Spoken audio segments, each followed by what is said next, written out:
ವಸ್ತುನಿಷ್ಠತೆ, ವಿಶ್ವಾಸಾರ್ಹತೆ, ನಿಖರತೆಗಾಗಿ ನೋಡ್ತಾ ಇರಿ ನ್ಯೂಸ್ ಪುತ್ತೂರು, ಜನಮನದ ಪ್ರತಿಧ್ವನಿ. ಶುಭ ಮುಂಜಾನೆ. ನಾನು ಶ್ರೀಮಾ. ಇಂದಿನ ಮುಖ್ಯಾಂಶಗಳು: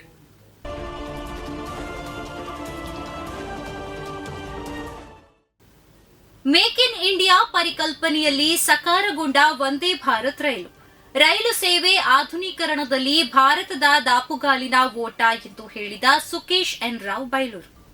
ಭಾರತದ ಅಭಿವೃದ್ಧಿಯಲ್ಲಿ ಭಾರತೀಯ ರೈಲ್ವೆಯ ಸೇವೆ ಸದಾ ಮುಂಚೂಣಿಯಲ್ಲಿದೆ.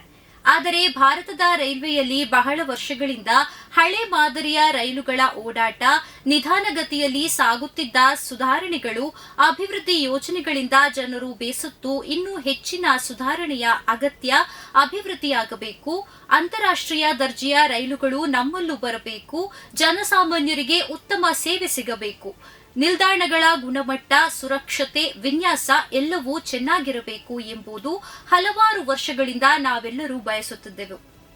ರೈಲು ನಿಲ್ದಾಣದಲ್ಲಿ ಯದ್ವಾತದ್ವಾ ಗುಂಡು ಹಾರಿಸಿದ ಉಗ್ರರು, 8 ಮಂದಿ ಸಾವು.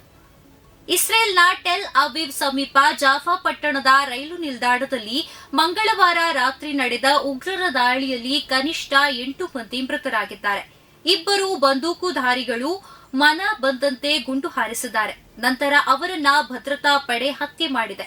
ಈ 2 ವೆಸ್ಟ್ ಬ್ಯಾಂಕ್ನ ಹೆಬ್ರಾನ್ನಿಂದ ಆಗಮಿಸಿದ್ದರು ಎಂದು ರಕ್ಷಣಾ ಪಡೆ ತಿಳಿಸಿದೆ. ಹೆಲಿಕಾಪ್ಟರ್ ಪತನದಿಂದ 2 ಪೈಲಟ್ಗಳ ಸಹಿತ 3 ಸಾವು. ಮಹಾರಾಷ್ಟ್ರದ ಪುಣೆ ಜಿಲ್ಲೆಯ ಬಾವ್ದಾನ್ ಎಂಬಲ್ಲಿ ನಿನ್ನೆ ಬೆಳಗ್ಗೆ ಹೆಲಿಕಾಪ್ಟರ್ ಪತನಗೊಂಡು ಅದರಲ್ಲಿದ್ದ 2 ಪೈಲಟ್ಗಳು ಹಾಗೂ ಓರ್ವ ಇಂಜಿನಿಯರ್ ಸಾವಿಗೀಡಾಗಿದ್ದಾರೆ. ಸಮೀಪದ ಹೆಲಿಪ್ಯಾಡ್ನಿಂದ ಟೇಕ್ ಆಫ್ ಆಗಿದ್ದ ಹೆಲಿಕಾಪ್ಟರ್ ಕೆಲವೇ ಕ್ಷಣಗಳಲ್ಲಿ ಪತನಗೊಂಡು ಹೊತ್ತಿ ಉರಿದಿದ್ದು ಅದರಲ್ಲಿದ್ದ 3 ಸುಟ್ಟು ಕರಕಲಾಗಿದ್ದಾರೆ. ಇರಾನ್ ಇಸ್ರೇಲ್ ಸಮರ. ಬೆಂಗಳೂರಿಗೆ ಬರುತ್ತಿದ್ದ ವಿಮಾನ ಇಸ್ತಾಂಬುಲ್ನಲ್ಲಿ ಬಾಕಿ. ಇಸ್ರೇಲ್ ಮೇಲೆ ಇರಾನ್ ಕ್ಷಿಪಣಿ ಮಳೆಗರೆದು ದಾಳಿ ನಡೆಸಿದ ಪರಿಣಾಮವಾಗಿ ಬೆಂಗಳೂರಿಗೆ ಬರುತ್ತಿದ್ದ ಸುಮಾರು 300 ಪ್ರಯಾಣಿಕರು ವಿಮಾನದಲ್ಲೇ ಬಾಕಿಯಾಗಿದ್ದಾರೆ. ಸ್ವಿಟ್ಜರ್ಲೆಂಡ್ನ ರಾಜಧಾನಿ ಜ್ಯೂರಿಕ್ನಿಂದ ದುಬೈಗೆ ಬಂದು ಅಲ್ಲಿಂದ ಬೆಂಗಳೂರಿಗೆ ಕನ್ನಡಿಗರು ಸೇರಿ 300 ಮಂದಿ ಪ್ರಯಾಣಿಕರು ಬರುತ್ತಿದ್ದರು. ಈ ವೇಳೆ ಇಸ್ರೇಲ್ ಮೇಲೆ ಇರಾನ್ ಕ್ಷಿಪಣಿ ದಾಳಿ ನಡೆಸಿದೆ. ಪ್ರತಿದಿನದ ಸುದ್ದಿಗಳಿಗಾಗಿ ನೋಡ್ತಾ ಇರಿ ನ್ಯೂಸ್ ಪುತ್ತೂರು, ಜನಮನದ ಪ್ರತಿಧ್ವನಿ. ಧನ್ಯವಾದಗಳು.